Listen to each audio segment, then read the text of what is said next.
Hello खुलुमबाय बयखौबो दिनैनि गोदान भिडिअआव बरायबावनाय जाबाय।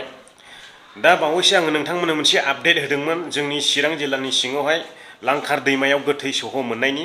बे गोथै सह'खौ दायो बिकास चित्रदत्त मुंनि होननानै सिनायथिनाय जाबाय। बिथाङा राजबंशी हारिनिमोन। बेयो जाबाय चिरां जिल्ला सान्थिपुर आउटपस्टनि सिङाव थानाय देवस्रि आइ फवालि गामिनि होननानैहाय बेखौ मिथिनाय जादों। दा बेखौनो आङो ससे आपडेट नोंथांमोननो होफिननाय जाबाय। दा दहायहाय मिथियाखैमोन नालाय आङो इमारजेन्सि दहाय मोनसे भिडिअ होनाय जाबाय आरो नै आङो दासो खबर मोनफिनबावबाय बे मानसि गोथैखौ लांनो फैबाय होननानैहाय आङो खबर मोनफिनबाय। बेनिखायनो आङो बे आपडेटखौ नोंथांमोननो खोन्थानो होननानैहाय फैफिनबावबाय आरो। दा बे गोथैखौ मोननाय जादों जोंनि चिरां जिल्ला आमगुरि पुलिस थानानि सिङाव थानाय आमथेखा टु फाथाबारि बारग्रा नावगाहाट लांखार दैमायाव बे गोथै सह'खौहाय मोननाय जादोंमोन।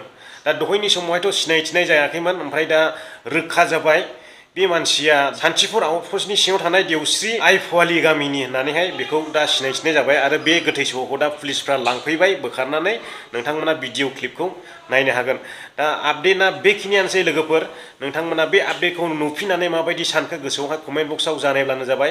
आरो आङो नोंथांमोनखौ खावलायहरोदि दा सम बोथोरा मोजां नङा, हरफ्रावहाय नोंथांमोना जानला मोनला बेरायलाबायनाङा आरो हरनि समावहाय सोरबाफोर फोजा फैदोंब्ला हथारैहाय सिखारनो नाङा, नङाब्ला बेयावहाय खैफोद जानो हागौ। बेनिखायनो आं नोंथांमोनखौ बयखौबो खावलायहरो जोंनि रायजो राजाफोरखौहाय नोंथांमोना हरफ्रावहाय जानला मोनला बेरायलाबायनो नाङा आरो राव सिनायि मानसिफोर फोजा फैब्लाबो नोंथांमोना सिखारलाबायनो नाङा। आङो बेखौनो खावलायनानै दानि आपडेटखौ बेयावनो फोजोबबाय। गोजोन्थों बयनिसिमबो।